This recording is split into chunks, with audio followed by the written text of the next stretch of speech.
Hello friends, this is Rajesh. Welcomes you in GATE masters. GATE masters में आप सभी का स्वागत है। तो कल हमने आपको डिज़ाइन कंसिडरेशन के तीन जो डिज़ाइन कंसिडरेशन थे उनको हमने डिस्कस करके आपको छोड़ा था। तो आज यहाँ से हम लोग जो बाकी फोर्थ डिज़ाइन कंसिडरेशन है उसको आज हम डिस्कस करेंगे और जानेंगे कि उसके अंदर क्या क्या किस तरीके से, जैसे शियर के लिए हम लोग कैसे डिज़ाइन करते हैं, फिर बॉन्ड के लिए कैसे करते हैं, फिर टेंसाइल रेनफोर्समेंट कैसे प्रोवाइड करते हैं और लोड का ट्रांसफ़र कैसे होता है कॉलम से फुटिंग में। ठीक है, तो ये सब हम लोग एक एक करके यहाँ पे डिस्कस करेंगे। तो सबसे पहले यहाँ पे बातें आती है कि क्रिटिकल सेक्शन डिज़ाइन के लिए कैसे करें, यहाँ पे हम लोग देखेंगे। तो उससे पहले हम आपको बताना चाहेंगे कि ये जो है हमारा आरसीसी का सेकेंड लास्ट लेक्चर है और इसमें हम लोग लगभग फुटिंग का जो थ्योरेटिकल पार्ट होगा वो हम यहाँ पे कंप्लीट कर लेंगे और कल के वीडियो में कल हम एक अच्छा सा न्यूमेरिकल लेकर के और उसको जो है अच्छे से समझेंगे। ठीक है, बाकी जो भी उसका डिज़ाइन करेंगे एक फुटिंग का। ठीक है, तो अगर आपको ये वीडियो अच्छा लग रहा है तो प्लीज़ वीडियो को लाइक शेयर जरूर किया कीजिए और जितने भी ग्रुप है, दोस्त है आपके, सब में फैला दीजिए इस वीडियो को। और चैनल पे पहली बार आए हैं आप या फिर चैनल को आपने अभी तक सब्सक्राइब नहीं किया तो प्लीज़ चैनल को सब्सक्राइब जरूर कर लीजिए। या फिर अगर आप इस वीडियो को फेसबुक पर देख रहे हैं तो फेसबुक के पेज को लाइक नहीं किया आपने तो प्लीज़ उसको भी लाइक कर दीजिए। तो आइए स्टार्ट करते हैं हमारा आज का जो आज यानी कि फोर्थ डिजाइन कंसिडरेशन जो था हमारा वो था क्रिटिकल सेक्शन फॉर शियर। ठीक है, यहाँ से हमें स्टार्ट करना है आज। ठीक है, critical section for shear. Shear के लिए क्रिटिकल सेक्शन कहाँ पे होता है फुटिंग के केस में, वो भी हम लोग यहाँ पे देखेंगे। तो सबसे पहली बात यह है कि शियर को जो है हम लोग किस तरह से गवर्न करते हैं इसमें फुटिंग के केस में।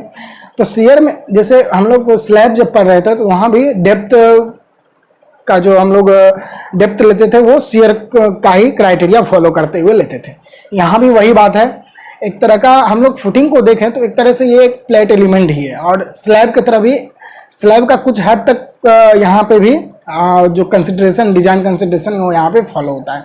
ठीक है, कुछ हमें आगे देखने को के लिए भी मिलेगा कि कौन कौन से डिजाइन कंसिडरेशन जो है स्लैब को हम लोग फॉलो करते हुए करेंगे। ठीक है, सबसे पहले यहाँ पे देखते हैं क्रिटिकल सेक्शन जो शियर का होता है। जैसे यहाँ पे जो शियर होता है, शियर जो डेप्थ जो होगा फुटिंग का वो गवर्न करेगा शियर को। और शियर यहाँ पे दो टाइप के होते हैं, एक वन वे शियर और to way shear, second to way shear. तो वन वे शियर क्या होता है कि जब हमारा जो फुटिंग है उसका कोई एक प्लेन, ठीक है, कोई एक प्लेन ही उसका अगर एक्सपीरियंस करे शियर को तो वो हमारा क्या हो जाएगा, वन वे शियर। ठीक है, कोई एक ही प्लेन फुटिंग है उसका कोई एक ही प्लेन शियर एक्सपीरियंस करे या फिर शियर को रेसिस्ट करे। ठीक है, तो उस केस में जो होगा शियर होगा उसको हम लोग क्या बोलेंगे, वन वे शियर। और अगर पूरा सर्कमफेरेंस जो है पेरीमीटर या सर्कमफेरेंस अगर पूरा अगर फिल करे, एक्सपीरियंस करे शियर को, तो वो क्या हो जाएगा, टू वे शियर होगा। ठीक है, तो टू वे शियर में चारों तरफ से शियर फिल होगा, उसको पंचिंग शियर भी बोलते हैं। टू वे शियर को पंचिंग शियर भी बोलते हैं और वन वे शियर को बीम शियर बोलते हैं। ठीक है, तो वन वे शियर में एक ही प्लेन पे एक्सपीरियंस होगा और टू वे शियर में पूरे सर्कमफेरेंस पे पेरीमीटर पे एक्सपीरियंस किया जाएगा, उसको पंचिंग शियर भी बोलते हैं, टू वे शियर को। ठीक है, तो सबसे पहले वन वे शियर का केस लेते हैं यहाँ पे।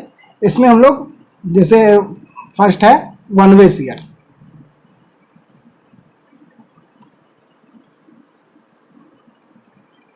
वन वे शियर के लिए चेक करना होगा तो क्रिटिकल सेक्शन जो होता है वन वे शियर के केस में, क्रिटिकल सेक्शन कहाँ पे होता है, अगर सॉइल पे फाउंडेशन जो है हमारा सॉइल पे अगर लाई करे तो उस केस में डी डिस्टेंस जो सरफेस होता है हमारा कॉलम का या फिर पेडेस्टल का या फिर वॉल का, तो इसके कॉलम या फिर पेडेस्टल या वॉल के सरफेस से डी डिस्टेंस पे इसका क्रिटिकल सेक्शन शियर का होता है। ठीक है, अगर वो जो फुटिंग है हमारा सॉइल पे रहे तब, और अगर वही फुटिंग सॉइल पे नहीं हो करके अगर पाइल पे हो तो उस केस में dy2 डिस्टेंस पे ही होता है। ठीक है, यहां पे हम उसको देखेंगे, जैसे हमारा ये जो है कॉलम है और उसके नीचे ये हमारा footing.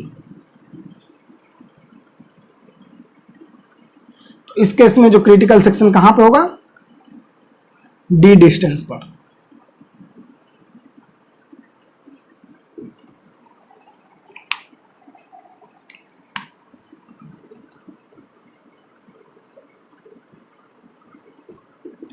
Critical section for shear D distance पर। और इसको ये हमारा क्या हो जाएगा, अगर हम इसको यहां पे बनाएं, इसका प्लान अगर हम यहां पे ड्रॉ करें तो ये हमारा यहां पे हमारा रेक्टेंगुलर एक ये कॉलम का प्लान होगा और यहां पर ये डी डिस्टेंस पर क्रिटिकल सेक्शन होगा हमारा, और इस डिस्टेंस को हम लोग क्या बोलेंगे, अल्फा बोलेंगे। ठीक है, ये हमारा जो है क्रिटिकल सेक्शन होगा वन वे शियर के लिए। ठीक है, और अगर हम लोग ये अगर इस प्लेन पे हो, तब अगर इसी तरह से जैसे ये बी हो गया और ये एल के तरफ हो, तो इस केस में क्या होगा, डी डिस्टेंस यहां से डी डिस्टेंस, और इसको क्या बोलेंगे, अगर इसको बीटा बोलेंगे। ठीक है, तो इस केस में हमारा ये हो जाएगा क्रिटिकल सेक्शन फॉर शियर। तो हम लोग जो है स्ट्रेस निकाल सकते हैं, जैसे अगर यहाँ पे है तो टॉ भी हम लोग शियर स्ट्रेस जो है हम लोग निकाल सकते हैं WU अल्फा बाई डी करके। और ठीक है, अगर इस तरह से यहाँ पे हो तो टॉ भी हम लोग निकाल सकते हैं WU into beta by D करके। ठीक है, तो ये जो है क्या है, शियर स्ट्रेस इस प्लेन में और शियर स्ट्रेस इस प्लेन में। ये जो डिस्टेंस है बीटा है, यहाँ पे बीटा आ गया। ये WU जो है, जो लोड उस पे पड़ रहा है, हमारे कॉलम पे जो लोड पड़ेगा वही WU है यहाँ पे। ठीक है, तो आपका ये हो गया। अगर उसी तरह से ये सॉइल पे है, ठीक है, ये फुटिंग जो है ये सॉइल पे है, अगर पाइल पे हो तो यहाँ पे, ठीक है, ये क्रिटिकल सेक्शन हो जाएगा। और अगर इस तरह से ये कॉलम है हमारा और ये फुटिंग है, ठीक है, अगर ये जो है पाइल पे हो, ठीक है,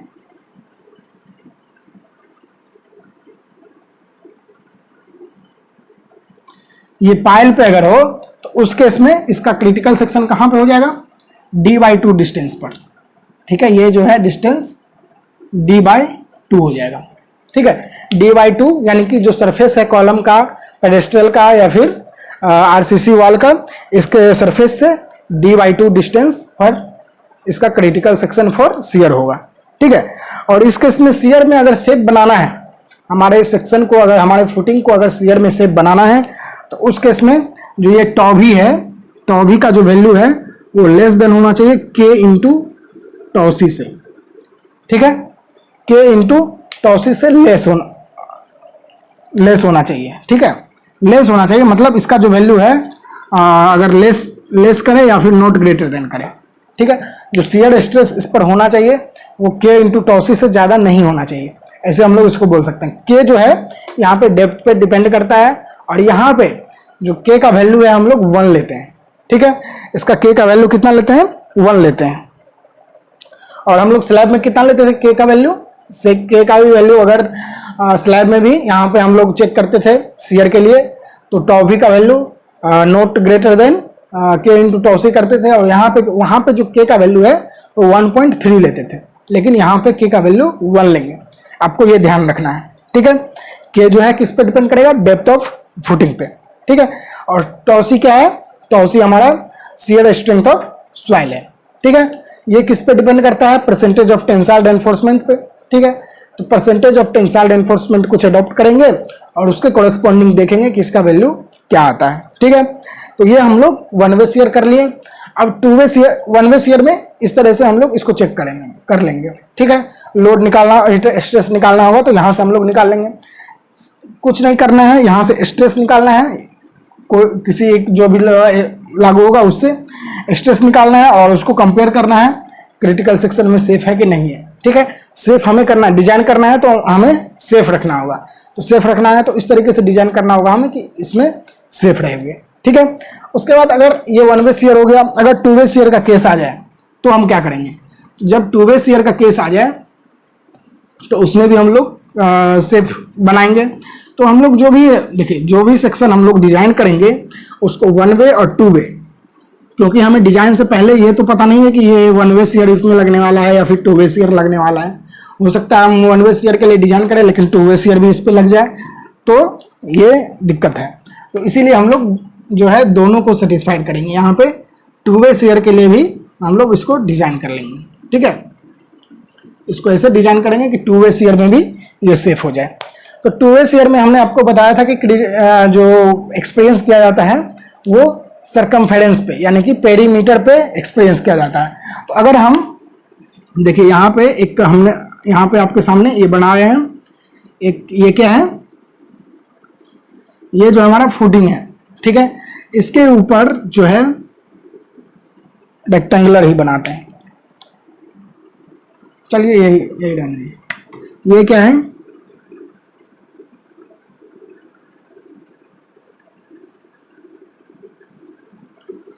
ये हमारा फुटिंग है। ठीक है, और इसके ऊपर क्या होगा, कॉलम होगा। ठीक है, तो कॉलम यहां पे दे देंगे, ये जो है कॉलम है, ये कॉलम है। इससे जो है पेरीमीटर पे कितना डिस्टेंस पे लगेगा, डी डिस्टेंस पे। ठीक है, डी बाई टू पे। तो पेरीमीटर यानी कि चारों तरफ जो है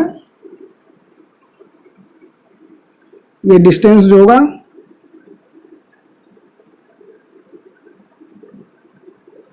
कितना होगा, डी बाई टू।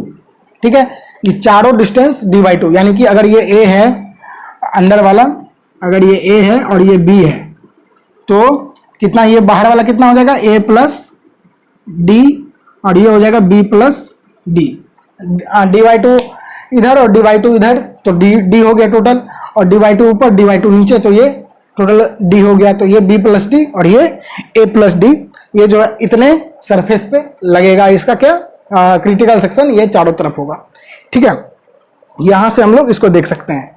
ये डी बाई टू जो सरफेस है होता है कॉलम से, उससे डी बाई टू डिस्टेंस पर चारों तरफ लगेगा पेरीमीटर पे। और अगर टू वे शेयर अगर हमें निकालना है तो टू वे शेयर का टॉ वी का वैल्यू, टॉ वी का वो जो था वन वे का था, और यहाँ पे टॉ वी जो है टू वे का अगर हमें निकालना हो तो यहाँ पे हम लोग निकालेंगे W U into L B minus A plus D into B plus D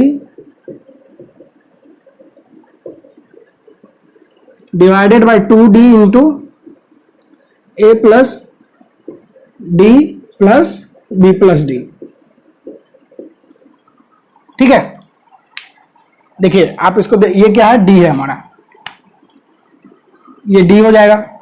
आप इसको देख सकते हैं, समझ सकते हैं कि एल बी क्या है, ये एल हो गया और ये क्या हो गया हमारा, बी हो गया। ठीक है, ये एल हो गया, ये बी हो गया। इसको हमने क्या किया, स्ट्रेस निकालना है हमें। तो स्ट्रेस को क्या करना है, एल बी यानी कि टोटल, उसमें से किसका एरिया हमने माइनस किया है, जो क्रिटिकल सेक्शन था उसका एरिया हमने माइनस किया है, उसको माइनस कर दिए तो ये बचा फाइनली। और उसके बाद नीचे पेरीमीटर क्या है, perimeter a plus D plus B plus D, ठीक है, इंटू डी। तो ये क्या हो जाएगा, इंटू डी करके हम लोग यहां से निकाल सकते हैं। 2 इंटू ए plus D plus B plus d क्या हो जाएगा इसका पेरीमीटर, और उसको डी से मल्टीप्लाई करके जो इसको निकाल लेंगे, और ये हमारा इसको इससे डिवाइड कर देंगे। तो ये हमारा क्या हो जाएगा, शियर स्ट्रेस इन टू वे। ठीक है, टू वे शियर का ये वैल्यू हो जाएगा। और इसको सेव करने के लिए तो to be safe in two way shear, ये जो टॉवी है, टॉवी इन टू वे जो है, टू वे का जो टॉवी है उसका वैल्यू के एस इंटू टॉसी डैश। ठीक है, के एस इंटू टॉसी डैश से लेस होना चाहिए, यानी कि इससे बड़ा नहीं होना चाहिए। इसको लेस भी बोल सकते हैं, नॉट ग्रेटर देन भी बोल सकते हैं। ठीक है, ये इसको फॉलो करना चाहिए। यहां पे जो के एस है, के एस जो है बीटा प्लस 0.5 होता है। ठीक है, अब यहाँ पे एक नया टर्म आ गया बीटा। बीटा क्या है? बीटा हमने आपको बताया था कि बीटा जो होता है long span by short span, ठीक है, long span by short span by long span, ऐसे होता है। ये इसका वैल्यू हमेशा लेस देन 1 होगा, तो ये जो बीटा है, और इसका फाइनली जो है इसका वैल्यू हमेशा 1 से बड़ा नहीं होना चाहिए, ठीक है, 1 से बड़ा नहीं होना चाहिए। अगर 1 से बड़ा हो रहा है तो उस केस में इसका वैल्यू हम लोग 1 अडॉप्ट कर लेंगे, ठीक है, के एस का वैल्यू। और बीटा जो होता है, बीटा होता है long short side short span by long span, long span means LX by LY भी बोल सकते हैं हम लोग, ठीक है। LX क्या होता है? लॉन्ग शॉर्ट स्पेन, और LY क्या होता है? Long Spain. तो इस तरीके से हम लोग इसका रेशियो निकाल लेंगे। और ये टॉसी जो होता है, टॉसी का वैल्यू हम लोग निकालेंगे, टॉसी डैश का वैल्यू 0.25 अंडर रूट FC से, ठीक है। अगर LSM से निकालना हो तो, और अगर WSM हो तो टॉसी डैश का जो वैल्यू है वो हो जाएगा 0.16 अंडर रूट FC के, ये हो जाएगा WSM के लिए। हमें याद कौन सा रखना है? LSM वाला, ठीक है। तो यहां से हम लोग निकालेंगे, और इसका वैल्यू ध्यान रखना है 1 से ज्यादा नहीं होना है, क्योंकि बीटा का वैल्यू हो सकता है 0.5 से ज्यादा आ जाए, ठीक है। इसका वैल्यू हो सकता है 1 भी आ जाए स्क्वायर के लिए, तो फिर भी उस केस में 1 ही लेंगे इसका KS का वैल्यू, ठीक है। तो यहाँ पे चेक कर लेंगे, अगर इससे लेस आ रहा है, जो शियर स्ट्रेस का वैल्यू है 2A में अगर लेस आ रहा है, तो इसका मतलब हमारा जो सेक्शन है वो 2A में भी सेफ है, 2A शियर में भी सेफ है, ठीक है। अब बातें हैं बॉन्ड की, ठीक है। अब बॉन्ड के लिए हमें चेक करना है, तो बॉन्ड के लिए जो चेकिंग होगा वो सेम होगा किसके जैसा? स्लैब की तरह, ठीक है। स्लैब में जिस तरह से हमने बॉन्ड के लिए चेक किया था, सेम यहाँ भी उसी तरीके से होगा। यानी कि इस तरह से हम बोल सकते हैं कि जो बॉन्डिंग के लिए जो चेक होना है वो सेम किसके तरह होगा? बीम की तरह भी बोल सकते हैं, ठीक है। तो क्रिटिकल सेक्शन कहाँ पे होगा? क्रिटिकल सेक्शन की बात करें तो क्रिटिकल सेक्शन सरफेस पे होगा। जैसे कॉलम है तो कॉलम के सरफेस पे ही चेक फॉर बॉन्डिंग करेंगे, बॉन्डिंग के लिए चेक करेंगे, और वहीं पे हम लोग मेनली स्लैब की तरह ही इसको ट्रीट करेंगे, ठीक है। तो यहाँ पे उसको उतना दिखाने की जरूरत नहीं है। यहाँ पे आप देख सकते हैं, लिख लीजिएगा कि critical section for checking the bond is same as that for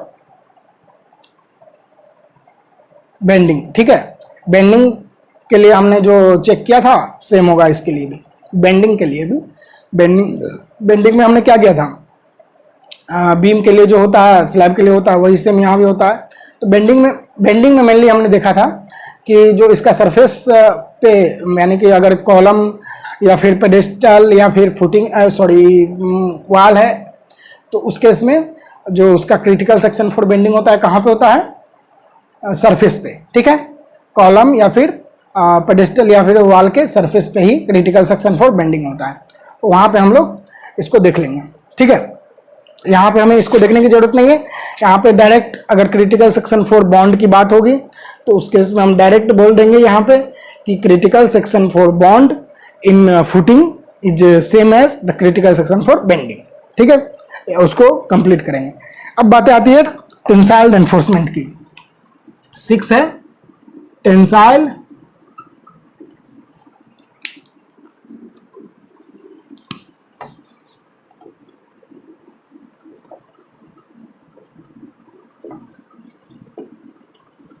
tensile enforcement.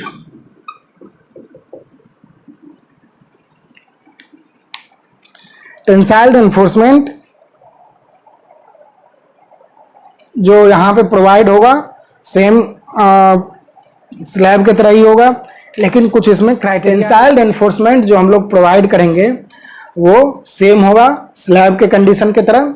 Slab में जैसे हमने प्रोवाइड किया था, जैसा कि हमने वहाँ पे देखा था कि जो एनफोर्समेंट हम टेंसाइल एनफोर्समेंट प्रोवाइड करते हैं वो विड्थ के अक्रॉस, इस यहाँ भी विड्थ के अक्रॉस यूनिफॉर्मली डिस्ट्रीब्यूट कर देंगे, और लेंथ के अक्रॉस जो है हम लोग नॉमिनल एनफोर्समेंट प्रोवाइड करेंगे, ठीक है।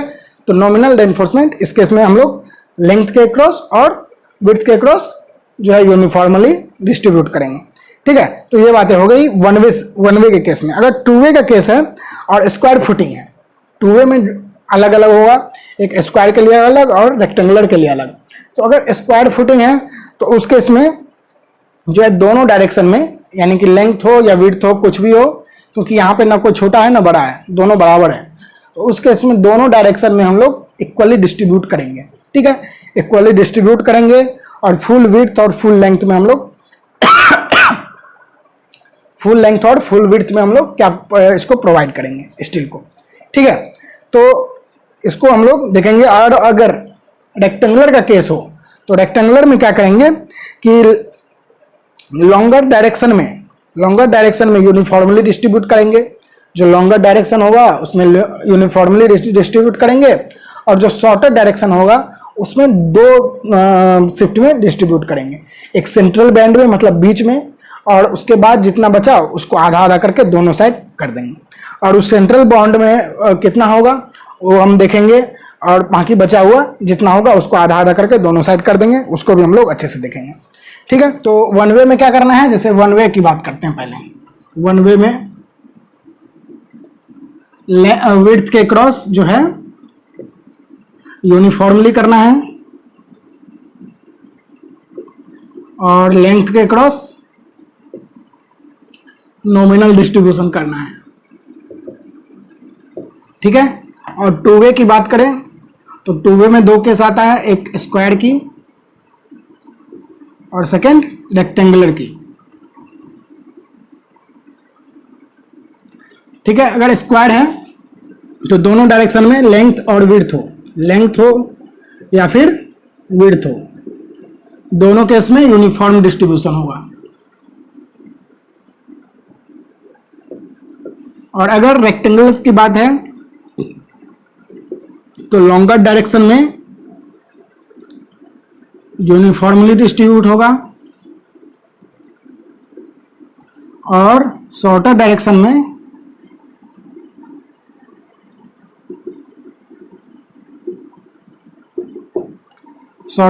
में जो होगा वो यहां पे हम लोग देखेंगे कैसे कैसे होगा। सबसे पहले यहां पे स्क्वायर की बात कर लेते हैं। ठीक है, स्क्वायर जैसे आपको एक स्क्वायर दिख रहा है होगा यहां पे। ठीक है, इसमें अगर प्रोवाइड करेंगे दोनों लेंथ और विड्थ में सेम यूनिफॉर्मली। ठीक है, जैसे 4 1 2 3 4, तो 4 इधर भी कर दिए, और स्पेसिंग भी सेम। ठीक है, स्पेसिंग भी सेम। ठीक है, ये हो गया स्क्वायर के केस में। और रेक्टेंगल का केस है तो लॉन्गर डायरेक्शन में यूनिफॉर्मली डिस्ट्रीब्यूट करेंगे। ये लॉन्गर डायरेक्शन है, इसमें हम लोग यूनिफॉर्मली डिस्ट्रीब्यूट कर दिए। ठीक है, और अगर शॉर्टर डायरेक्शन है तो शॉर्टर डायरेक्शन के बारे में हम लोग देखेंगे। ये देखिए, ये इसका शॉर्टर डायरेक्शन होगा। शॉर्टर डायरेक्शन में दो फॉर्म में करेंगे, एक सेंट्रल बैंड हो गया हमारा, ये होगा क्या, सेंट्रल बैंड। इसका लेंथ कितना होगा, LX। ठीक है, LX क्या हो गया, LX यही हुआ। ठीक है, इतना लेंथ का हम लोग यहां पे ले लेंगे, और इसमें हम लोग प्रोवाइड करेंगे कितना, ये सेंट्रल बैंड है ना, तो सेंट्रल बैंड में हम लोग पहले प्रोवाइड कर देंगे। हम लोग पहले सेंट्रल बैंड में प्रोवाइड कर देंगे, और बाकी जितना बचा उसको हम लोग क्या करेंगे, आधा आधा करके जो टोटल रेनफोर्समेंट है, टोटल रेनफोर्समेंट पहले शॉर्टर डायरेक्शन में निकालेंगे कि हमें कितना प्रोवाइड करना है, और उसमें इतना जो है सेंट्रल बैंड में पहले प्रोवाइड करेंगे। और सेंट्रल बैंड में कैसे कितना प्रोवाइड करेंगे इसको आपको देखना है कि सेंट्रल बैंड में 2/β+1 इंटू टोटल रेनफोर्समेंट इन शॉर्टर डायरेक्शन। शॉर्टर डायरेक्शन में जितना रेनफोर्समेंट होगा उसको मल्टीप्लाई करेंगे 2/β+1 से। ठीक है, उतना रेनफोर्समेंट हम सेंट्रल बैंड में प्रोवाइड करेंगे।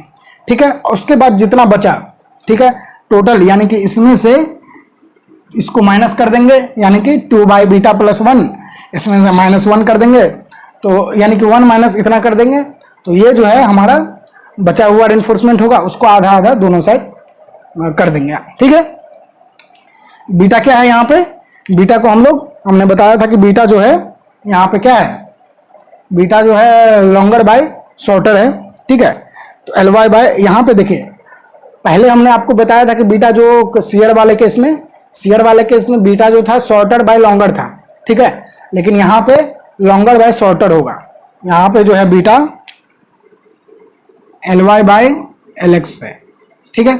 ये आपको ध्यान रखना है, L Y by L X से हम लोग बीटा निकालेंगे और उसका 2 बाई बीटा प्लस 1 से इसमें मल्टीप्लाई कर देंगे, जितना एरिया आएगा वो हम यहाँ पे सेंट्रल बैंड में प्रोवाइड कर देंगे। और बाकी इसमें से जो है टोटल में से, यानी कि ये टोटल मान लीजिए ये ए है, ठीक है। तो a minus 2 by beta plus 1 into a, यानी कि ए कॉमन ले लिए तो ये आ गया। इसके लिए कितना होगा, ये दोनों के लिए a into 1 minus 2 by beta plus 1, ठीक है। इतना जो एनफोर्समेंट है ये दोनों में प्रोवाइड करेंगे, दोनों मिलकर टोटल इतना होना चाहिए।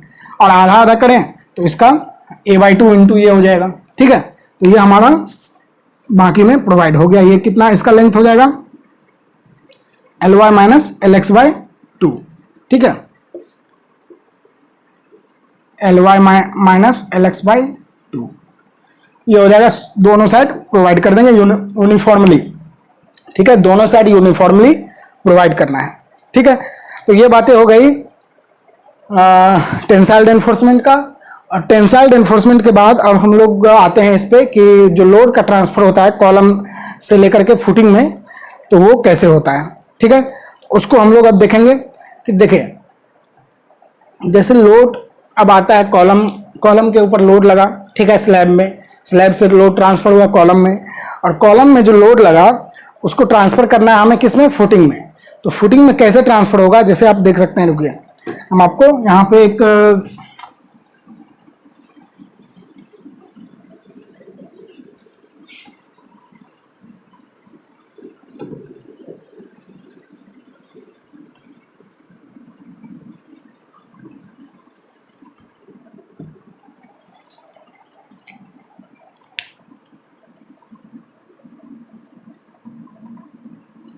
सेवेंथ है ट्रांसफर ऑफ लोड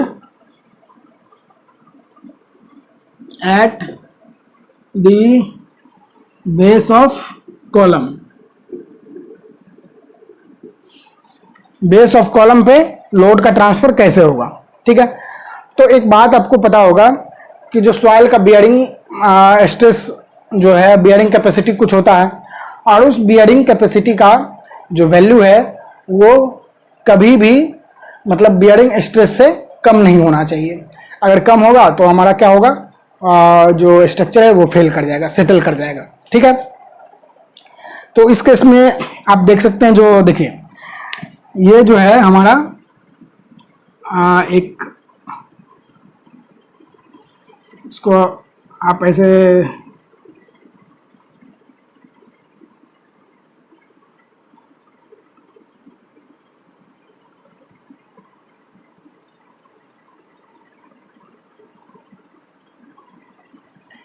ये क्या है, फुटिंग है, और ये क्या है, कॉलम यहाँ पे है, ठीक है। ये कॉलम का प्लान है। तो यहाँ पे मान लीजिए कॉलम का जो एरिया है वो क्या है, A2 है, ठीक है। यहाँ पे हमने इसे A2 लिया है और इसको हमने A1 लिया है, ठीक है।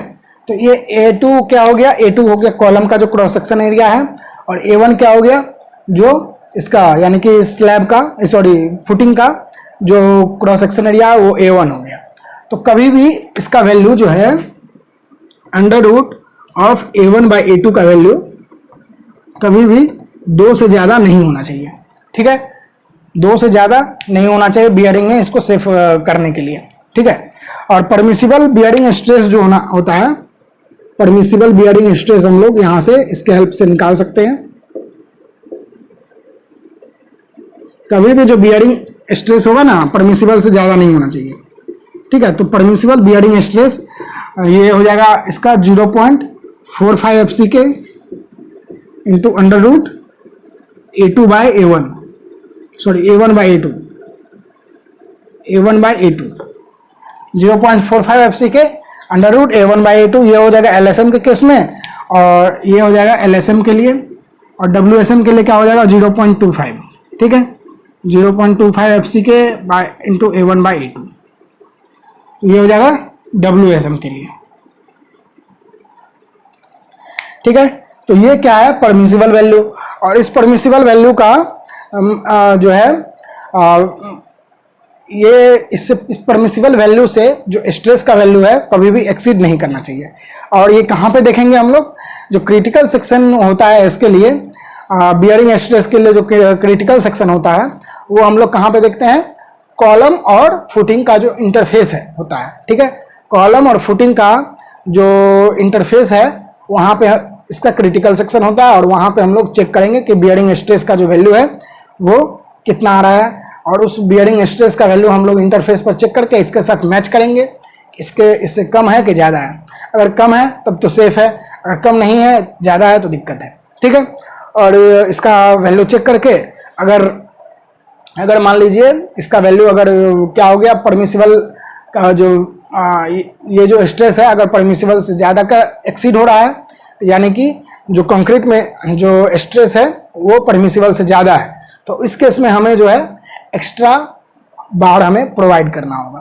तो एक्स्ट्रा बार हम लॉन्गिट्यूडनल बार के फॉर्म में या फिर डबल बार के फॉर्म में यहाँ पे हम लोग प्रोवाइड करेंगे एक्स्ट्रा बार। ठीक है, तो इस एक्स्ट्रा बार का काम क्या होगा, इस एक्स्ट्रा बार का काम होगा जो कंक्रीट में जो स्ट्रेस आ रहा है उसको कम करना, और साथ ही जो परमिसिबल वैल्यू है उसको उससे जो है इस स्ट्रेस के वैल्यू को कम रखना।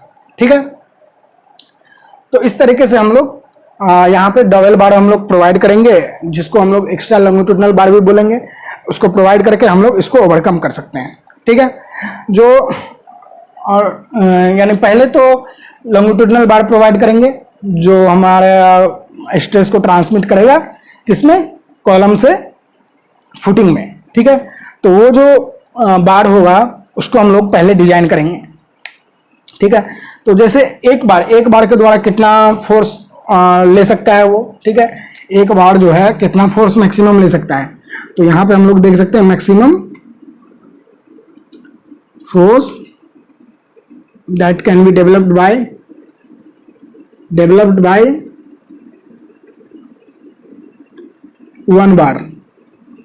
1 बार के द्वारा मैक्सिमम कितना फोर्स डेवलप किया जा सकता है।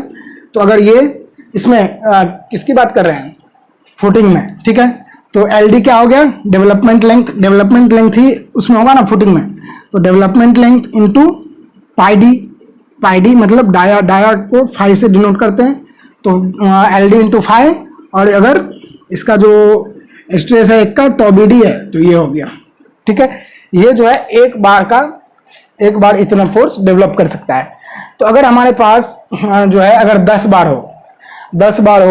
बार अगर हम प्रोवाइड करें तो, और फिर भी 10 बार अगर हम प्रोवाइड यहाँ पे कर दिए और कुछ लोड लग रहा है, मान लीजिए PU। ठीक है, अगर हमारा ये लोड जो है PU लग रहा है, ठीक है, तो कंक्रीट को कितना स्ट्रेस लेना पड़ेगा वो अब हमें यहाँ पे निकालते हैं। जैसे कंक्रीट में कितना, जैसे हमारे पास कंक्रीट में जो स्ट्रेस आएगा वो कितना आएगा, PU माइनस अगर 10 बार लेंगे तो क्या हो जाएगा, 10 into LD into pi d into tau BD, ये हो गया। इसको डिवाइड करना होगा किससे, एरिया से। एरिया क्या हो जाएगा, B इंटू बी, अगर स्क्वायर फुटिंग है तो B into B minus 10 into π/4 into dia का स्क्वायर, यानी कि ये तो B इंटू बी पूरा हो गया। इसमें से अगर स्टील का एरिया माइनस कर देंगे तो कंक्रीट का एरिया बचेगा, तो कंक्रीट के द्वारा कितना स्ट्रेस लिया जाएगा, इतना। इसका वैल्यू जो है कभी भी 0.45 FCK से ज़्यादा नहीं होना चाहिए, क्योंकि परमिसिबल वैल्यू जो होता है कंक्रीट का, परमिसिबल स्ट्रेस यही होता है। ठीक है, अगर हम लोग LSM की बात करेंगे तो 0.45 FCK, और अगर WSM की बात करेंगे तो 0.25 FCK। ठीक है, ये WSM और ये LSM। ठीक है, तो ये आपको ध्यान रखना है, ये हम लोग निकाल लेंगे। और उसके बाद अगर ये क्राइटेरिया जो है फुलफिल कर रहा है तब तो हमें एक्स्ट्रा रेनफोर्समेंट देने की जरूरत नहीं है। अगर ये नहीं कर रहा है फुलफिल, तब हमें एक्स्ट्रा लॉन्गिट्यूडनल बार देना पड़ेगा या फिर डबल बार यहाँ पे हमें प्रोवाइड करना पड़ जाएगा। और उस जो लॉन्गिट्यूडनल बार है, एक्सटेंडेड लॉन्गिट्यूडनल बार, उसका जो मिनिमम है, मिनिमम एरिया हमें प्रोवाइड करना होगा कितना, 0.5%। 0.5% किसका, cross sectional area of pedestal, ठीक है। 0.5% देंगे और मिनिमम 4 बार हमें देना पड़ेगा, ठीक है, मिनिमम 4 बार। और जो उसके अंदर कुछ और क्राइटेरिया हैं, जैसे आप यहाँ पे आपको बता देते हैं। जैसे इसके अंदर जो है, जैसे डबल बार का जो डाया है वो मेन बार के डाया से, मेन लॉन्गिट्यूडनल बार जो होगा उसके डाया से 3 mm से ज़्यादा नहीं होना चाहिए, ठीक है। जैसे मेन बार का डाया मतलब 25 mm है, तो मैक्सिमम 28 mm ही डबल बार का डाया होगा, उससे ज़्यादा नहीं ले सकते। इस तरीके से हम लोग डबल बार का भी डिजाइन कर सकते हैं और हम लोग जो है अपने सेक्शन को इसमें सेव कर सकते हैं, ठीक है। तो इसके बाद ये जो है डिजाइन स्टेप्स जो है, हमने डिजाइन कंसिडरेशन जितना भी था IS कोड के द्वारा बताया गया था वो हमने आपके साथ डिस्कस कर दिया है। और इसके बाद हम लोग एक प्रॉब्लम लेंगे, एक क्वेश्चन लेंगे, न्यूमेरिकल लेंगे, उसको आप आपके सामने अच्छे से डिजाइन करके और यहाँ पे हम लोग समझेंगे। तो आज तो ये नहीं हो पाएगा क्योंकि आज वीडियो थोड़ा लंबा हो जाएगा। फिर ये ऑलरेडी जो है ये क्वेश्चन न्यूमेरिकल जो है ये ऑलरेडी इसका वीडियो लंबा होगा, क्योंकि ये क्वेश्चन में हर स्टेप हम यहाँ पे क्लियर करेंगे, ठीक है। तो ये न्यूमेरिकल जो है ऑलरेडी लंबा हो जाएगा, तो इसको हम इसमें शामिल नहीं करेंगे। लेकिन आपको एक यहाँ पे बता सकते हैं कि इस क्वेश्चन को हम आपके सामने आज बता दे रहे हैं और क्वेश्चन दे रहे हैं आपको, और हम आपसे रिक्वेस्ट करेंगे कि आप जो है इस क्वेश्चन को ट्राई करें, ठीक है। सॉल्व करने का कुछ नहीं करना है, हर स्टेप को फॉलो करना है। टोटल 7 स्टेप है, हर स्टेप को फॉलो करते हुए इसको सॉल्व करना है, ठीक है। तो क्वेश्चन क्या है वो अब आपके सामने यहाँ पे दिखा देते हैं आपको।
ये जो है क्वेश्चन आपको दिख रहा होगा बोर्ड पे, इसमें बोला गया है कि एक आइसोलेटेड स्क्वायर फुटिंग यहाँ पे हमें डिजाइन करना है, जो एक कॉलम, जिसपे एक कॉलम सपोर्टेड है, जिसका कॉलम का जो डायमेंशन है 450 mm बाय 450 mm दिया हुआ है, यानी कि स्क्वायर क्रॉस सेक्शन है उसका, और स्क्वायर फुटिंग भी है, ठीक है। तो इसमें जो है 8 नंबर ऑफ 25 mm डाया का स्टील यूज किया गया है, जिसमें सर्विस लोड जो है, इसका सर्विस लोड दिया हुआ है 2300 किलो न्यूटन, और बियरिंग कैपेसिटी आप बोल सकते हैं, जो एलोएबल बियरिंग प्रेशर है उसी को हम लोग बियरिंग कैपेसिटी बोलेंगे। तो बियरिंग कैपेसिटी इसका सॉइल का दिया हुआ है 300 किलो न्यूटन पर मीटर स्क्वायर, कितना पे, 1.5 मीटर डेप्थ पर, ठीक है। और यूज करने के लिए बोल रहा है M20 और Fe415 फुटिंग में यूज करना है, और M25 Fe415 किसमें, कॉलम में यूज करना है, ठीक है। तो इतना आपके पास बताया गया है। तो सबसे पहले जो है आप इस क्वेश्चन को ट्राई कीजिएगा और कोशिश कीजिएगा करने का, कुछ नहीं करना है, डिजाइन स्टेप जो है उसको फॉलो करना है, ठीक है। तो मिलते हैं जो नेक्स्ट वीडियो है हमारा इसी क्वेश्चन के साथ, और इस क्वेश्चन को हम लोग सॉल्व करेंगे उसमें। तो आज के लिए इतना ही। तो उम्मीद करते हैं ये वीडियो जो है आपके लिए थोड़ा बहुत हेल्पफुल रहा होगा और आपको इससे कुछ सीखने के लिए मिला होगा। तो जो है ये हमारा कल मिलते हैं अपने लास्ट RCC के लास्ट वीडियो में, जिसमें हम लोग आरसीसी को कंक्लूड करेंगे फाइनली, और जो है नेक्स्ट उसके बाद फॉरवर्ड मूव करेंगे किस पे, हमारे जो लास्ट टॉपिक है, लास्ट यानी कि सॉरी प्री स्ट्रेस, नेक्स्ट जो सब्जेक्ट होगा हमारा प्री स्ट्रेस कंक्रीट, उस पर मूव करेंगे। ठीक है, तो उम्मीद करते हैं ये वीडियो आपके लिए थोड़ा बहुत हेल्पफुल रहा होगा। अगर ऐसा है तो प्लीज़ वीडियो को लाइक कर दीजिए, दोस्तों के साथ शेयर भी कर दीजिए, और अगर चैनल पर पहली बार आए हैं या फिर चैनल को आपने अभी तक सब्सक्राइब नहीं किया है तो प्लीज़ हमारे इस यूट्यूब चैनल को गेट मास्टर्स को ज़रूर सब्सक्राइब करें, और अपने दोस्तों को भी रिकमेंड करें। और अगर आप इस वीडियो को फेसबुक पर देख रहे हैं तो, और फेसबुक के पेज को लाइक नहीं किया है तो आप प्लीज़ उसको भी लाइक कर दीजिए। तो मिलते हैं नेक्स्ट वीडियो में, अपने नेक्स्ट वीडियो में, यानी कि आरसीसी के लास्ट वीडियो में। तो ठीक है फ्रेंड्स, थैंक यू।